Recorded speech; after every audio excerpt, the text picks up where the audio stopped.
ಭೇಷ್ ಮಗಡೆ, ಕೊಟ್ಟ ಕೆಲಸನ ಅಚ್ಚುಕಟ್ಟಾಗಿ ಮಾಡಿ ನಿಭಾಯಿಸಿದ್ಯಾ. ಈಗ ರಾಜಕಾರಣಿಯಾಗೋ ಎಲ್ಲ ಲಕ್ಷಣಗಳು ನಿನ್ನಲ್ಲಿ ಕಾಣ್ತಾ ಇದೆ. ಇವಳೆ ನಿಮ್ಮ ಮನೆಯ ಭಾರ್ಗವಿ.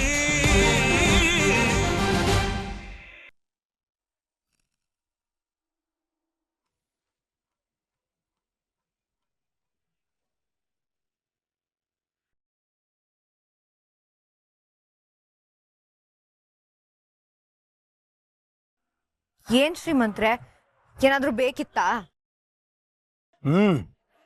ಉತ್ತರ ಬೇಕಿತ್ತು. ಅದೇನ್ ಪ್ರಶ್ನೆ ಕೇಳಿ.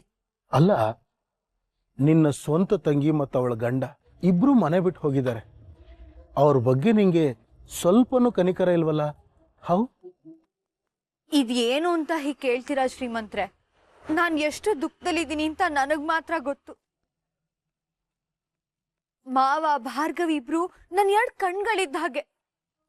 ಈ ಕಡೆ ಮಾವನ್ನು ಬಿಟ್ಕೊಡಕ್ಕಾಗ್ದೆ, ಆ ಕಡೆ ಭಾರ್ಗವಿನೂ ಬಿಟ್ಕೊಡಕ್ಕಾಗ್ದೆ, ಇಬ್ಬರ ಮಧ್ಯೆ ಸಿಗಾಕೊಂಡು ಒದ್ದಾಡ್ತಿದ್ದೀನಿ. ಈ ಮಾತು ನಿನ್ನ ಬಾಯಿಂದ ಬಂದಾಗಿದೆ, ಹೃದಯದಿಂದ ಬಂದಾಗಿಲ್ಲ. ನಾನು ಬಂದಾಗಿಂದನೂ ಗಮನಿಸ್ತಾನೇ ಇದ್ದೀನಿ. ಭಾರ್ಗವಿ ಕಂಡ್ರೆ ದ್ವೇಷ, ಅಸೂಯೆ, ಅವಳನ್ನ ಸೋಲಿಸ್ಬೇಕು, ಅವಳಿಗೆ ನೋವು ಕೊಡಬೇಕು ಅಂತಾನೇ ಇರ್ತೀರ. ಈ ಗೋಮುಖ ವ್ಯಾಘ್ರ ಅಂತಾರಲ್ಲ ಹಾಗೆ. ನೀನು ಎಲ್ರೂ ಅನ್ಕೊಂಡಂಗೆ ಪಾಪದೋಳಂತರೂ ಅಲ್ವೇ ಅಲ್ಲ. ಅದೇ ನಿಜ ಆಗಿದ್ರೆ ನಾನ್ ಯಾಕೆ ಅವ್ರಿಬ್ಬರನ್ನ ನಮ್ಮ ಅಮ್ಮನ ಮನೆ ಕಳಿಸ್ತೀನಿ ಹೇಳಿ ಶ್ರೀಮಂತ್ರೆ? ಅಬಾ ಅಲ್ಲ, ಮತ್ ಯಾಕೆ ಅವ್ರ ಮುಂದೆ ಮೊಸಳೆ ಕಣ್ಣೀರಿಟ್ಟು ಇಲ್ಲಿ ನಮ್ಮ ಲಂಬೂ ಭಾವನ ಹತ್ರ ಬಂದು ಹಾಕೊಡೋದು? ಇದೆಲ್ಲ ನನಗೆ ಗೊತ್ತಾಗಲ್ಲ ಅಂತ ಅನ್ಕೊಂಡಿದ್ಯಾ?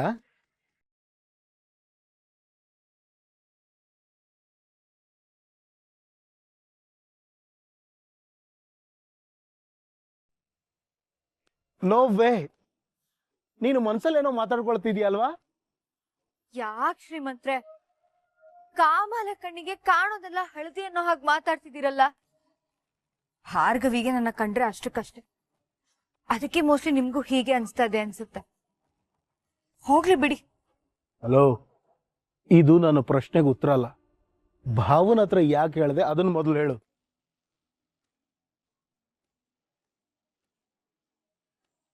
ಯೋ, ಮಾವ ಈ ಮನೆ ಹಿರಿಯರು.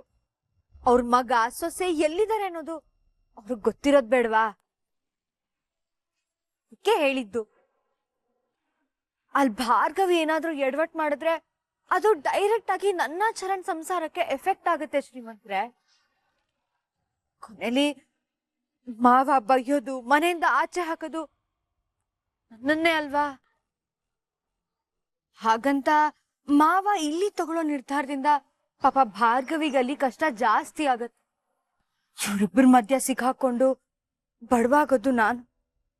ಇಂಥ ಸ್ಥಿತಿ ಯಾರಿಗೂ ಬರಬಾರ್ದು ಶ್ರೀಮಂತ್ರೆ.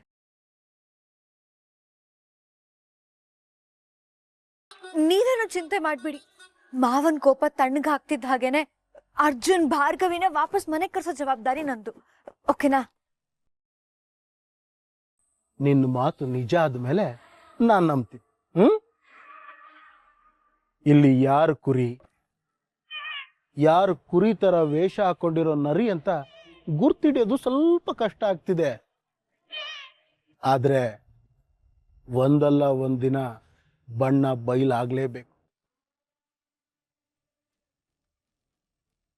ನೀವೆಷ್ಟೇ ಪ್ರಯತ್ನ ಪಟ್ರು ಭಾರ್ಗವಿನ ಸೋಲ್ಸಿ ಮೂಲೆಯಲ್ಲಿ ಕೂರ್ಸಕ್ಕಾಗೋದಿಲ್ಲ. ನೆನ್ಪಿಟ್ಕೋ.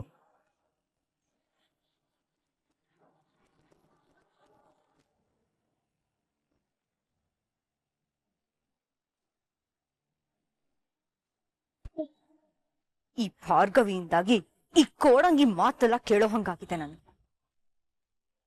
ಇಲ್ಲಿ ಇವನು ಅರ್ಜುನ್ಗೆ ತುಂಬಾ ಕ್ಲೋಸ್. ಅವನು ನಂಬಿಕೆ ಉಳಿಸ್ಕೊಳಕ್ಕಾದ್ರೂ ಈ ವಯ್ಯನ್ ಮುಂದೆ ನಾಟಕ ಮಾಡ್ಲೇಬೇಕು. ಹಾಗಂತ ನನ್ನ ದಾರಿಗೇನಾದ್ರೂ ಅಡ್ಡ ಬಂದ್ರೆ ಮುಲಾಜಿಲ್ದೆ ಮನೆಯಿಂದ ಆಚೆ ಹಾಕ್ತೀನಿ. ಇರ್ಲಿ, ಭಾರ್ಗವಿ ಈಗ ನನ್ನ ಬಲೆಗ್ ಬಿದ್ದಿದ್ದಾಳೆ. ಇನ್ನು ಮುಂದೆ ಅವಳ ಹಣೆ ಬರಹದಲ್ಲಿರೋದು ಬರೀ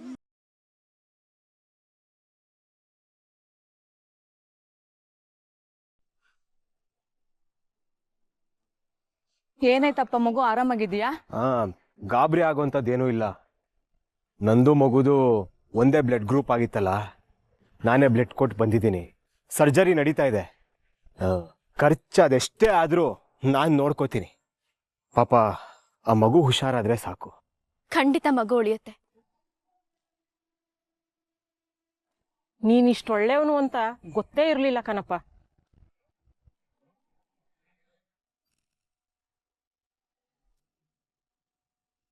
ಆ ಹುಡುಗಿ ಜೀವನ ಸರಿ ಹೋಗೋದು ಸರಿನೇನೆ, ಆದ್ರೆ ಇಷ್ಟು ಬೇಗ ಆ ವಿಕ್ಕಿನ ಹೇಗ್ ನಂಬ್ತೀಯ? ಮೊದ್ಲು ನಾವು ಹಂಗೆ ಅನ್ಕೊಂಡಿದ್ವಿ. ಆದ್ರೆ ಆ ವಿಕ್ಕಿ ಒಂದ್ ಮಗು ಜೀವನ ಉಳ್ಸೋಕೆ ಅದೆಷ್ಟು ಪರದಾಡ್ದ. ಅದನ್ನ ನೋಡಿ ಅವನು ನಿಜವಾಗ್ಲೂ ಬದ್ಲಾಗ್ತಿದ್ದಾನೆ ಅಂತ ಅನಿಸ್ತು. ತನ್ನ ರಕ್ತ ಕೊಟ್ಟು ಆ ಮಗು ಜೀವನ ಉಳಿಸಿದಾನಪ್ಪ. ಜೀವಗಳನ್ನ ತೆಗಿತೀನಿ ಅಂತ ಹೋಗ್ತಿದ್ದವನು ಇವತ್ತು ಒಂದು ಜೀವನ ಕಾಪಾಡೋಷ್ಟು ಬದಲಾಗಿದ್ದಾನೆ. ಇನ್ನೇನ್ ಬೇಕು ಹೇಳಿ? ಆದ್ರೂ ನೀನೊಬ್ಬ ಲಾಯರ್ ಆಗಿ ಯೋಚನೆ ಮಾಡೋದು ಉತ್ತಮ ಅನ್ಸುತ್ತೆ ಭಾರ್ಗವ್. ಚಿಕ್ಕ ವಯಸ್ಸಲ್ಲಿ ನಮ್ಮಪ್ಪ ಅಮ್ಮನೂ ತಿದ್ದಿ ಬುದ್ಧಿ ಹೇಳಿದಿದ್ರೆ ನಾನು ನಿಮ್ಮ ಥರನೇ ಬೆಳೀತಿದ್ನೇನೋ. ಅಪ್ಪ, ಇಲ್ಲಿ ಲಾಯರ್ ಬುದ್ಧಿಗಿಂತ ಮನುಷ್ಯತ್ವ ತುಂಬಾ ಮುಖ್ಯ ಅಂತ ನೀವೇ ಅಲ್ವಾ ಹೇಳ್ತಿದ್ದಿದ್ದು?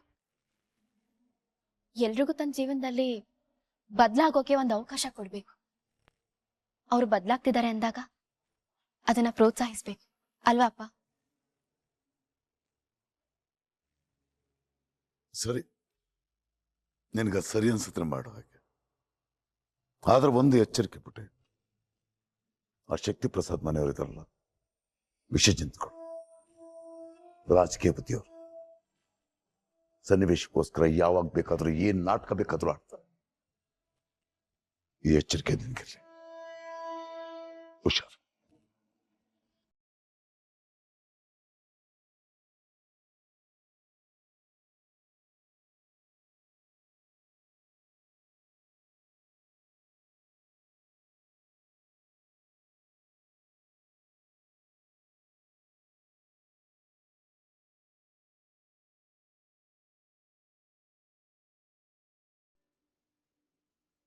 ಭೇಷ್ ಮಗಡೆ, ಕೊಟ್ಟ ಕೆಲಸನ ಅಚ್ಚುಕಟ್ಟಾಗಿ ಮಾಡಿ ನಿಭಾಯಿಸಿದ್ಯಾ. ಈಗ ರಾಜಕಾರಣಿಯಾಗೋ ಎಲ್ಲ ಲಕ್ಷಣಗಳು ನಿನ್ನಲ್ಲಿ ಕಾಣ್ತಾ ಇದೆ.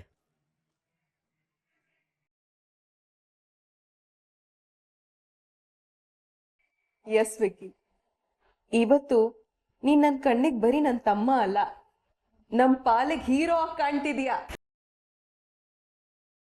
I am very proud of you ಕಣೋ. ಮತ್ತೆ ನಾನು ಯಾರು ಹೇಳು? ದಿ ಗ್ರೇಟ್ ಶಕ್ತಿ ಪ್ರಸಾದ್ ಅವ್ರ ಮಗ ಅಂದ್ರೆ ಸುಮ್ಮನೆನಾ? ಈಗಷ್ಟೇ ಭಾರ್ಗವಿ ನಮ್ಮ ಹೊಸ ಸಾಮ್ರಾಜ್ಯಕ್ಕೆ ಬುನಾದಿ ಹಾಕ್ಕೊಟ್ಟಿದ್ದಾಳೆ. ಇಲ್ಲಿಂದ ನಾವು ಅವಳೊಟ್ಟಿಗೆ ಕೆಲಸ ಮಾಡಬೇಕಾಗತ್ತೆ. ಅವಳಿಗೆ ಯಾವುದೇ ಕಾರಣಕ್ಕೂ ನಮ್ಮ ಮೇಲೆ ಸಂದೇಹ ಬರಬಾರ್ದು, ಹಾಗೆ ನಡ್ಕೋಬೇಕು. ನೆಕ್ಸ್ಟ್ ಸ್ಟೆಪ್ ಏನು ಡ್ಯಾಡ್? ವಿಕ್ಕಿನ ಈಗ ಭಾರ್ಗವಿ ಹೊಗಳಿದಾಳೆ. ನಮ್ಮ ಮುಂದಿನ ಸ್ಟೆಪ್ಪು, ಜನ ಹೋಗಿ ಭಾರ್ಗವಿ ಹತ್ರ ವಿಕ್ಕಿನ ಹೊಗಳಬೇಕು. ಅದನ್ನ ಕೇಳಿ ಭಾರ್ಗವಿ ಆಶ್ಚರ್ಯ ಪಡಬೇಕು. ತಾನು ಹಾಕಿರೋ ಕೇಸಿಂದಾನೇ ವಿಕ್ಕಿ ಮನಸ್ಸು ಪರಿವರ್ತನೆ ಆಗಿದೆ ಅನ್ನೋ ರೇಂಜ್ಗೆ ಅವಳಿಗೆ ಹೆಮ್ಮೆ ಆಗಬೇಕು.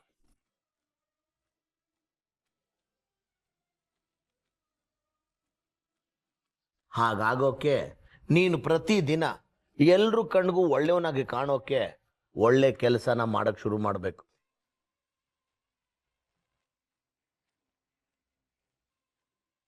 ಈ ವಿಷಯನ ನನಗೆ ಬಿಟ್ಬಿಡಿ ಡ್ಯಾಡ್.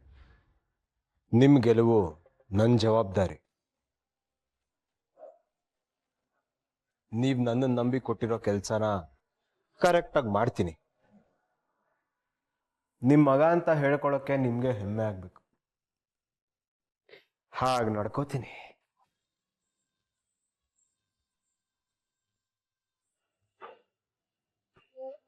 ಭಾರ್ಗವಿ ನಮ್ಮ ಎಲ್ಲರ ಹೆಸರನ್ನ ಶುದ್ಧಿ ಮಾಡ್ತಿದ್ದಾಳೆ. ಮುಂದೆ ಅದೇ ಸಮುದ್ರದಲ್ಲಿ ಅವಳನ್ನ ಸಂಪೂರ್ಣವಾಗಿ ಮುಳುಗಿಸ್ಬೇಕು. ಅವಳೇ ಹಾಕೊಟ್ಟಿರೋ ಈ ಹೊಸ ಮುಖವಾಡದ ಜೊತೆ ಇಡೀ ಜಗತ್ತನ್ನೇ ಗೆಲ್ತೀನಿ ಡ್ಯಾಡ್. ಆಮೇಲೆ ಅವಳು ಪುಟ್ಟ ಪ್ರಪಂಚನ ನಾಶ ಮಾಡೋದು ಚಿಲ್ಡ್ರೆ ಚಿಲ್ಡ್ರೆ ಕೆಲಸ ಡ್ಯಾಡ್.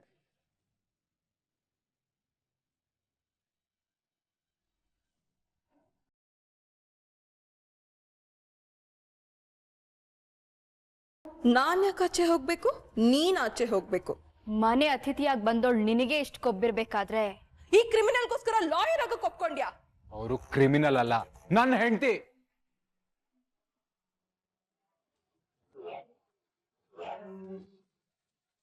ಅಕ್ಕ, ನೀನೇನು ಯೋಚನೆ ಮಾಡ್ತಿದ್ಯಾ ಅಂತ ಗೊತ್ತಾಯ್ತು. ಪರವಾಗಿಲ್ಲ, ಹೇಳು.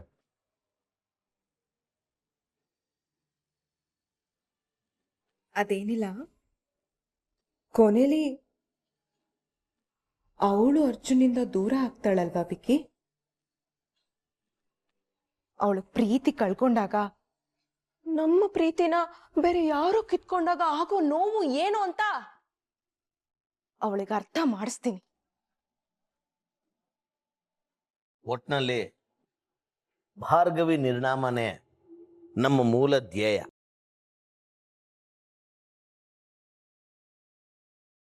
Cheers. ಆ,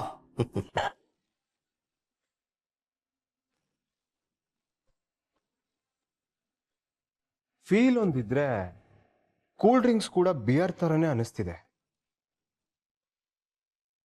ಭಾರ್ಗವಿ ಕೊಟ್ಟಿರೋ ಹೊಸ ಮುಖವಾಡದ ಕಿಕ್ಕೇ ಬೇರೆ. ಅದರ ಪ್ರಭಾವನೇ ಅನ್ಸುತ್ತೆ.